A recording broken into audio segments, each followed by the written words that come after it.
Good morning students. This is Dr. Harshita, assistant professor psychology. आज हम बात करेंगे गोल कॉन्फ्लिक्ट की। वैसे तो आप सभी जानते हैं कि लक्ष्य क्या है और लक्ष्य में संघर्ष क्या होता है। गोल के बारे में हम काफ़ी कुछ बात कर चुके हैं और अभी जो हमारा टॉपिक चल रहा है आत्म संयम और आत्म नियंत्रण, self control and self regulation, उसी के अंतर्गत हम बात करते हैं कि किस तरह व्यक्ति अपने लॉन्ग टर्म गोल्स को या जो स्ट्रॉन्ग गोल्स हैं उन्हें अचीव करने के लिए अपने सेल्फ को कंट्रोल और सेल्फ को रेगुलेट करता है टूवर्ड्स दैट गोल। लेकिन कई बार हम देखते हैं कि गोल्स के बीच में भी कॉन्फ्लिक्ट उत्पन्न हो जाता है। ये कॉन्फ्लिक्ट क्यों होता है? जब हमने देखा है कि जब गोल्स इस तरीके के लाइफ में होते हैं, क्योंकि किसी भी व्यक्ति के लाइफ में कोई एक गोल तो हो नहीं सकता एट अ टाइम। अगर हम सोचें कि सिर्फ एक ही लक्ष्य की तरफ हम चल रहे हैं, ऐसा संभव नहीं है। कई बार एक ही लक्ष्य के साथ जुड़े हुए कई दूसरे लक्ष्य भी होते हैं और कई बार अलग अलग तरीके के लक्ष्य भी होते हैं। तो व्यक्ति इन कई सारे लक्ष्यों को प्राप्त करने की जद्दोजहद में संघर्ष की स्थिति में भी पहुंच जाता है। जब हम कई तरीके से अचीवमेंट पाना चाहते हैं, कई सारे गोल्स को एक साथ एट अ टाइम पाना चाहते हैं, तो ऐसे में हमारे प्रयास उन सभी दिशाओं में कार्य करने लगते हैं और यदि वहाँ हमें सफलता ना मिले या एक लक्ष्य के कारण कोई दूसरा लक्ष्य छूट जाए, तो ये सब व्यक्ति में चिंता, अप्रसन्नता, असार्थकता और एक कन्फ्यूजन और एक कॉन्फ्लिक्ट की स्थिति पैदा कर देता है। तो देखा गया है कि लक्ष्यों के बीच में जो आपसी संघर्ष है कि एट अ टाइम एक ही समय में हम किस लक्ष्य को प्राप्त करें और किसे छोड़ें, ये स्थिति आने पर वो गोल कॉन्फ्लिक्ट की अवस्था आ जाती है। और ऐसा क्यों होता है? क्योंकि हम सब जानते हैं कि एक व्यक्ति की अपनी एक लिमिट है, उसका अपना एक जो रिसोर्सेज हैं, लक्ष्य को प्राप्त करने के लिए जो साधन है, यानी कि उस साधन में हम ऊर्जा को ले सकते हैं, टाइम को ले सकते हैं, मनी को ले सकते हैं। ये सारे जो रिसोर्सेज हैं ये लिमिटेड हैं। तो आप एक टाइम में यदि आप एक लक्ष्य को प्राप्त करने के लिए इन सब स्रोतों को लगाओगे, तो नेचुरल है कि उसी टाइम में यदि आप कोई दूसरा लक्ष्य चाहते हो तो उसके लिए रिसोर्सेज कम पड़ जाएंगे और ऐसी अवस्था में आप इस कन्फ्यूज़न में, इस कॉन्फ्लिक्ट में आ जाओगे कि किस लक्ष्य को प्राप्त पहले किया जाना चाहिए। जैसा कि एक एग्जाम्पल से हम समझ सकते हैं कि यदि व्यक्ति एक समय में ये सोचे कि स्टूडेंट को हम ले लें, वो ये सोचे कि मुझे क्लास में फ़र्स्ट भी आना है, मुझे गेम्स में भी बहुत अच्छा करना है, मुझे लोगों के साथ अपने सोशल रिलेशंस भी बनाने हैं, मुझे नए फ्रेंड्स भी बनाने हैं। तो एक ही समय में ये सारे अगर उसे गोल अचीव करने हैं तो उसके लिए बड़ी समस्या हो सकती है कि वो अपने रिसोर्सेज को किस तरफ लगाए। यदि वो सोशल रिलेशन बनाने में, फ्रेंड्स बनाने में टाइम लगाएगा तो पढ़ाई कब करेगा? पढ़ाई में बहुत ज़्यादा इन्वॉल्व होगा तो गेम्स के लिए टाइम कब देगा? गेम्स के लिए टाइम देगा तो पढ़ाई के लिए कब टाइम देगा? तो इस तरीके से हम देख सकते हैं कि हर इंसान के पास लिमिटेड रिसोर्सेज हैं और उन लिमिटेड रिसोर्सेज में ही उसे अपने लक्ष्य की प्राप्ति करनी होती है। और कई बार क्योंकि जब ये लक्ष्य आपके आपस में कॉन्फ्लिक्ट क्रिएट करते हैं तो व्यक्ति के सामने समस्या आ जाती है। कार्वर और सेयर ने इन पर अनेक कार्य किए हैं, कई सारे उन्होंने इस पे रिसर्च की है और उन्होंने ये सजेशन दिया कि व्यक्ति के पास लक्ष्यों की प्राप्ति के लिए समय और ऊर्जा का जो अभाव है वही बेसिकली उसे कॉन्फ्लिक्ट में लाता है, गोल कॉन्फ्लिक्ट में लाता है। गोल्ड विट्ज़ेकर जो कि एक और साइकोलॉजिस्ट हैं, इन्होंने इस बात पर जोर दिया कि लक्ष्य संघर्ष का समाधान किया जा सकता है। यानी जो गोल कॉन्फ्लिक्ट है इसको हम सॉल्व कर सकते हैं। कैसे? कि आप अलर्ट होकर जो जो आपके लक्ष्य हैं उन लक्ष्यों के प्रति आप अधिक अलर्ट होकर उनको प्राप्त करने के लिए प्रॉपर आप प्लानिंग करके प्रॉपर तरीके से अगर आप चलें तो आप इस गोल कॉन्फ्लिक्ट से बच सकते हैं। जैसे अभी मैंने आपको एग्जांपल दिया, अगर स्टूडेंट है वो अपने गेम्स में भी अच्छा होना चाहता है, पढ़ाई में भी अच्छा होना चाहता है और साथ ही वो सोशल रिलेशन भी बनाना चाहता है। तो ऐसे समय में ये देखा गया है कि यदि वो कुछ ऐसे लक्ष्य डिसाइड कर ले प्रायोरिटी में, जिनसे छोटे-मोटे लक्ष्य उसके साथ ही जुड़कर आ जाएँ, तो वो अपना टाइम, अपने रिसोर्सेज को बचा सकता है। यानी अगर बच्चे को, उसे चाहिए कि वो कोई एक ऐसा एकेडमी जॉइन कर ले जहाँ कि उसे लोगों से मिलना भी हो रहा है, वो खेल भी पा रहा है और एट द सेम टाइम वो पढ़ाई में भी अच्छा हो पा रहा है। तो अगर इस तरीके का वो कोई एकेडमी जॉइन कर लेता है तो उसके सारे लक्ष्य एक साथ ही पूरे हो सकते हैं। या हम ये कह सकते हैं कि स्टूडेंट अगर कोई एकेडमी नहीं जॉइन कर रहा है, स्कूल में ही है, कॉलेज में ही है, तो वो अपनी पढ़ाई की तरफ फोकस करके पढ़ाई में दूसरों को, क्योंकि पढ़ाई तो करनी है, पढ़ाई के लिए वो कर रहा है, उसका मेन गोल है, लेकिन साथ ही साथ यदि वो दूसरे बच्चों की हेल्प भी कर दे अपनी पढ़ाई से, तो नेचुरल है उसका एक जो लोगों के बीच पॉपुलर होना है या लोगों को सोशली इन्वॉल्व होना है, वो एम भी उसका पूरा हो जाएगा। तो ये इस तरीके से व्यक्ति एक मेन लक्ष्य के साथ दूसरे लक्ष्यों को यदि जोड़ ले, छोटे मोटे लक्ष्यों को, तो उसके अपने रिसोर्सेज का वो अधिक उपयोग कर सकता है और एक बड़े गोल के साथ बाकी के कई छोटे गोल भी आसानी से अचीव कर सकता है। इसी कंसेप्ट को रिडिगर और फ्रीयुंड ने दो चीज़ों के द्वारा बताया, इंटर गोल इंटरफेरेंस और इंटर गोल फैसिलिटेशन। इंटर गोल, या इसको हम बोल सकते हैं अंतर लक्ष्य अवरोध और अंतर लक्ष्य सुगमता। अवरोध, जैसा कि आप सब जानते हैं, कई बार ऐसा होता है कि आपको जो गोल अचीव करना है वो बाकी सारे गोल्स यानी बाकी जो दूसरे लक्ष्य हैं उनके विरुद्ध होता है। जैसे मैंने कहा कि गेम्स या स्टडीज़, जो बच्चा स्टडीज़ में बहुत हायर जाना चाहता है, नेचुरल है उसे अपने कहीं ना कहीं जो गेम्स के लिए जो टाइम है उससे कॉम्प्रोमाइज़ करना पड़ेगा। या जो बच्चा गेम्स में बहुत अच्छा हायर लेवल पे जाना चाहता है, उसे पढ़ाई के टाइम से कॉम्प्रोमाइज़ करना पड़ेगा। तो नेचुरल है कि ये एक दूसरे के अंतर विरोधी हो गए या अवरोधित एक दूसरे को करेंगे। लेकिन कुछ गोल्स ऐसे होते हैं जो फैसिलिटेट करते हैं, यानी कि उसके लिए आसानी कर देते हैं दूसरे लक्ष्यों की प्राप्ति में भी।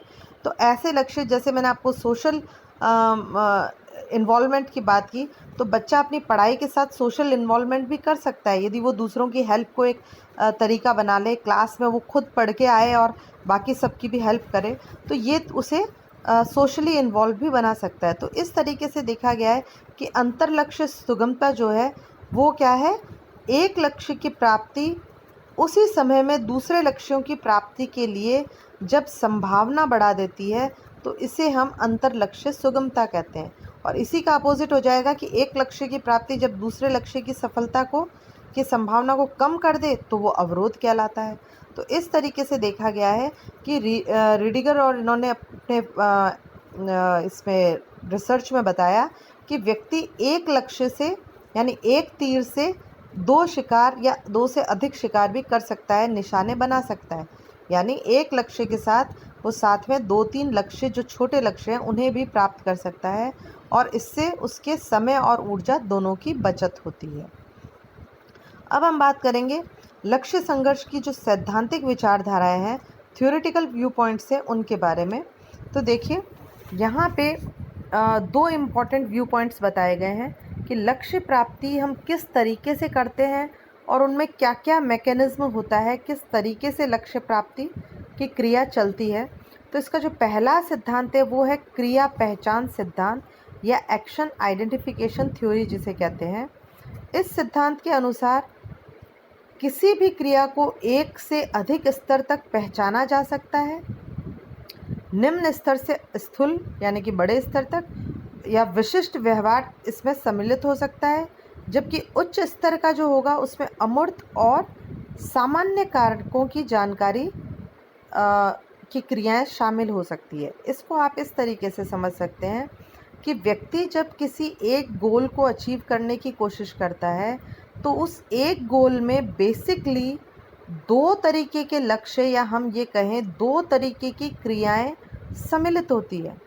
एक निम्न स्तरीय क्रियाएं जो बिल्कुल आपको दिखाई दे रही है, प्रत्यक्ष रूप से आपको पता चल रही है कि ये क्रिया हम कर रहे हैं और इस लक्ष्य की प्राप्ति के लिए कर रहे हैं, वो निम्न स्तरीय क्रियाएं होती है।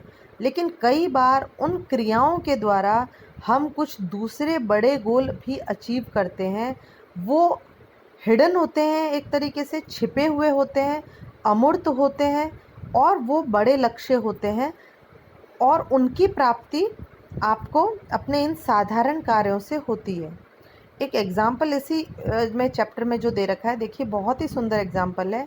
यदि एक बच्चा अपने पढ़ाई के सिलसिले में अपने पिता की हेल्प चाहता है और यदि पिता उसको उसकी पढ़ाई में, चाहे वो साइंस हो, मैथ्स हो, कोई भी सब्जेक्ट की पढ़ाई हो, वो पढ़ाने में यदि उसकी मदद करता है, तो देखिए इसमें दो तरीके के एक्शंस आएंगे। एक निम्न स्तरीय एक्शन, यानी कि मैथमेटिक्स पढ़ा रहा है या साइंस पढ़ा रहा है, उसमें हेल्प कर रहा है, उसका होमवर्क में हेल्प कर रहा है, उसको आगे एग्ज़ाम्स के लिए तैयारी फादर करा रहा है, तो ये सारे कैसे लक्ष्य हैं? ये निम्न स्तरीय लक्ष्य हैं। लेकिन यदि इन निम्न स्तरीय लक्ष्य के आगे हम देखें उच्च स्तरीय लक्ष्य, तो वो हम कह सकते हैं वो फादर एक आइडियल फादर बन रहा है, एक आदर्श पिता का रूप निभा रहा है कि बच्चे की मदद की किस तरीके से की जाती है, बच्चे को किस तरीके से बच्चे के समक्ष एक अच्छा मददगार हेल्पिंग नेचर वाला फादर बना जाता है, उसको बच्चे को किस तरीके से अच्छी तरीके से एक उसके लिए गाइड या मेंटर बना जा सकता है। ये इसका उच्च स्तरीय लक्ष्य हो गया। सामान्य लक्ष्य या निम्न स्तरीय लक्ष्य जो हमें सामने दिखाई दे रहा है, जो मूर्त रूप में है कि वो पढ़ाई में मदद कर रहा है, लेकिन इस पढ़ाई में मदद के साथ ही बच्चा इससे क्या सीख रहा है कि उसके पेरेंट्स कितने सपोर्टिव हैं, उसके पेरेंट्स या फादर उसको कितना ध्यान देते हैं, वो हर उसकी छोटी चीज़ को समझ रहे हैं, उसकी परेशानियों को समझ रहे हैं। ये जो है ये उसका हायर लेवल का गोल हो सकता है। और इसमें अगर आप देखें तो एक व्यक्ति के लिए जो निम्न स्तरीय कार्य है वो इतने महत्वपूर्ण नहीं होते। हो सकता है मैथ्स के वो सारे क्वेश्चन उसका फादर नहीं समझा पाए, मैथ्स में उसे भी दिक्कत आए, लेकिन वो एक निम्न स्तरीय है, शायद वो वहाँ सफल ना भी हो कई बार, लेकिन जो उच्च स्तरीय गोल उसका है एक अच्छा अभिभावक बनने का, वो डेफिनेटली वो पूरा कर रहा है और वो उसे अधिक संतुष्टि देगा। तो ये बहुत ही एक अच्छे ये यहाँ जो ये टॉपिक है ये बहुत ही एक अच्छी चीज़ समझाता है कि आपका जो लक्ष्य से संबंधित जो संघर्ष होते हैं वो इस लेवल पर भी हो सकते हैं। कई बार हम बहुत निम्न स्तरीय लक्ष्यों को प्राप्त करने के लिए उच्च स्तरीय लक्ष्यों को भूल जाते हैं या वो ढंग से अचीव नहीं कर पाते। यदि एक फादर बहुत बुरी तरह से डांट के, मार के, पीट के अपने बच्चे को पढ़ा रहा है, तुम्हें ये नहीं समझ आता, तुम बेवकूफ़ हो, तुम गधे हो, तुम इतने सा मैथ्स का सिंपल क्वेश्चन नहीं कर सकते, तो हो सकता है वो एक निम्न लेवल का यानी मैथ्स तो उसे समझा पाए, लेकिन उस डांट, फटकार, मार पीट से क्या होगा, वो एक जो उच्च स्तरीय लक्ष्य है अच्छे अभिभावक का, वो अचीव नहीं कर पाएगा। तो यहाँ भी लक्ष्य प्राप्ति में कॉन्फ्लिक्ट होगा कि कौन सा लक्ष्य को व्यक्ति महत्व अधिक दे रहा है। वॉल्चर और वैगनर ने जो है इसी से रिलेटेड स्टडीज़ की और उन्होंने पाया कि विभिन्न स्तरों पर क्रिया की पहचान, उसकी स्वयं की महत्ता की विभिन्न मात्राएं, ये निर्भर करती है कि व्यक्ति में गोल कॉन्फ्लिक्ट होगा या नहीं होगा, किस स्तर का वो गोल अचीव करना चाहता है और किस स्तर के को वो उसके लिए छोड़ सकता है। एक फादर अगर ये सोचे कि नहीं चलो मैथ्स ढंग से बच्चा नहीं भी पढ़ रहा है तो कोई बात नहीं, मुझे उसका कॉन्फिडेंस पाना है कि वो अपनी हर प्रॉब्लम मुझे समझाए, वो हर चीज़ बताए, मुझे एक हेल्पिंग फादर के रूप में उसके सामने आना है, तो ये उसका उच्च स्तरीय गोल है और इसे प्राप्त करके वो अपने छोटे जो गोल हैं उसको छोड़ सकता है। और कई बार इन्हीं उच्च स्तरीय और निम्न स्तरीय जो क्रियाएं हैं इनमें कॉन्फ्लिक्ट होने की वजह से भी व्यक्ति में गोल कॉन्फ्लिक्ट आ सकता है। तो ये कई और साइकोलॉजिस्ट ने इसके ऊपर काम किया है और ने बताया है कि उच्च स्तरीय लक्ष्यों को प्राप्त करना एवं उच्च स्तरीय क्रियाओं का नियमन स्वनिश्चयात्मक या स्वपूर्णता को दर्शाता है। यानी जो व्यक्ति जितना अधिक उच्च स्तरीय लक्ष्यों को प्राप्त करना चाहेंगे उनमें उतना ही सेल्फ कॉन्फिडेंस बढ़ेगा, सेल्फ रेगुलेशन, सेल्फ नियमन बढ़ेगा और वो उसमें सेल्फ इंटीग्रिटी को लाता है, स्वयं संपूर्णता को लाता है, व्यक्ति उससे ज़्यादा सेटिस्फाई फील करता है। एक और जो इन्होंने दूसरी बात बताई वह है लक्ष्य के स्तर के पहचान में व्यक्तिगत भिन्नताएं। व्यक्ति अपने लक्ष्य जो उच्च और निम्न स्तरीय लक्ष्य हैं उनमें वो क्या सोचता है, किस स्तर के लक्ष्य को वो प्राप्त करना चाहता है और किसके लिए वो ज़्यादा अटेंटिव, ज़्यादा अलर्ट या जुनून लेकर चलता है, ये भी डिपेंड करता है कि व्यक्ति में लक्ष्य संबंधी कॉन्फ्लिक्ट होगा या नहीं होगा, उसके कार्य उसे संतुष्टि प्रदान करेंगे या नहीं करेंगे। कई बार देखा गया है कि व्यक्ति सिर्फ शॉर्ट टर्म गोल्स जो होते हैं उन्हें प्राप्त करना चाहता है किसी चीज़ को। जैसे इसमें लिखा है, वॉल्टर मैन ने कहा कि कुछ लोग सिर्फ कुछ करना चाहते हैं जबकि कुछ लोग कुछ बनना चाहते हैं। कुछ करने के लिए सिर्फ हम कर लें वो एक नॉर्मल प्रोसेस है, लेकिन जब कुछ बनने के लिए कुछ लोगों के सामने अपना एग्जाम्पल रखने के लिए जब व्यक्ति कुछ करता है तो वहाँ जुनून शामिल हो जाता है और वो जुनून उसे अपने लक्ष्यों में अत्यधिक सफलता देता है। तो ये देखा गया है कि जिन लोगों का लक्ष्य, लेकिन इसके साथ एक और दिक्कत आ जाती है कि जिन लोगों के लक्ष्य अपने सेल्फ से भी ज़्यादा बड़े होते हैं, यानी वो जानते हैं उनका सेल्फ कैसा है, वो अपनी कमियों को, अपनी अच्छाइयों को जानते हैं, लेकिन फिर भी वो अपने सेल्फ से बढ़कर यदि बड़े बड़े लक्ष्य रख लेते हैं तो कई बार उन बड़े लक्ष्यों से जब उनकी पूर्ति नहीं हो पाती तो उनमें चिंता और अवसाद का भी वे शिकार हो जाते हैं। जबकि जो लोग छोटे लक्ष्य बनाकर चलते हैं उनमें देखा गया है कि नेगेटिविटी कम आती है और वो इजीली छोटे लक्ष्यों को अचीव कर लेते हैं। तो ये भी एक बहुत इम्पॉर्टेंट चीज़ है कि व्यक्ति अपने लक्ष्य प्राप्ति के लिए जो क्रियाएं कर रहा है उनसे उसे संतुष्टि मिलेगी या नहीं मिलेगी, ये डिपेंड करता है व्यक्ति की स्वयं की व्यक्तिगत भिन्नताओं पर कि वो किस स्तर का लक्ष्य प्राप्ति चाहता है। तो ये हमारा टॉपिक जो है गोल कॉन्फ्लिक्ट ये कंप्लीट होता है। कल हम लेंगे लक्ष्य कठिनाई या गोल डिफ़िकल्टी। Thank you.